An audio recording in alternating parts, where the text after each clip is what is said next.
So people ask me, how did you become interested in astronomy, and how did you end up being an astronomer? Especially since I'm from Cordoba, Argentina. You know, I came to this country to study astronomy and to get married and start a family. So it was a really nice part of my life. But before that, when I was a child, I used to go spend summers in a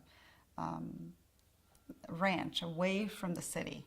And it was a place that had no running water, no electricity.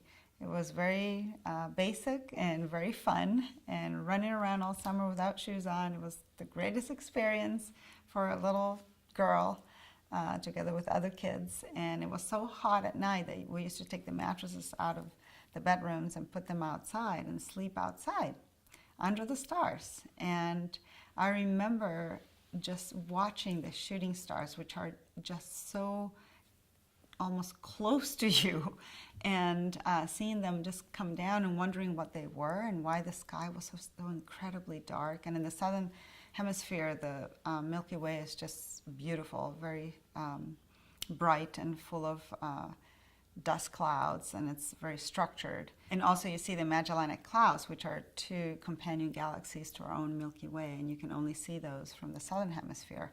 And so what I saw in the night sky was so powerful, it really made an impression on me. And I remember when the shooting stars were coming down, I would tell the kids, so tomorrow we'll just go that way. We know where they fell, so we're going to go that way and we're going to find these stars.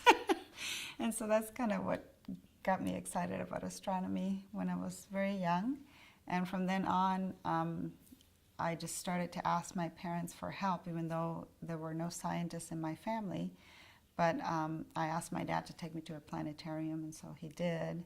And that was really exciting for me to see a planetarium show. So that was another seminal experience. And then I found out that I liked mathematics too.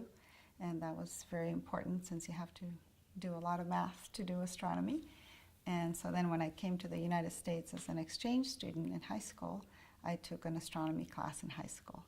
And that was really nice. And from then on, it just kind of, went from there. I did an undergraduate in physics, and then went right into astronomy at UCLA, and that's where I got my PhD. Well, when I came into this country, it was definitely something new. I didn't have a college counselor or one of those helps that you can get now. Even in high school there's college counseling, and I never went to a counselor. I think I just started to go to the library and look for different universities that had astronomy programs, and then write to them, and they would send me these pamphlets and stuff like that.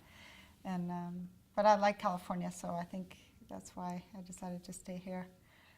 California's been really good to me, and there are so many opportunities for doing astronomy observations. There's lots of telescope facilities. There's a lot of universities that have large telescope facilities, and so that was very helpful. Well, the nice thing about my parents is that they always supported myself and my brother and sister in becoming whatever we wanted to study, as long as we studied. That was their requirement, is that we would go to school and go to college. And because they hadn't had those opportunities, and so it was important for them to support us to do that.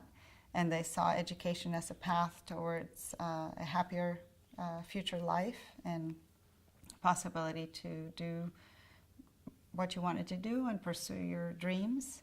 And so when I decided to do astronomy, they thought it was a little unusual, and they didn't quite know how they would support me, but I think if there's a will, there's a way. And my brother and sister are lawyers, so they're not scientists, but I was the one that decided to be an astronomer, and I'm glad that I was able to pursue that passion.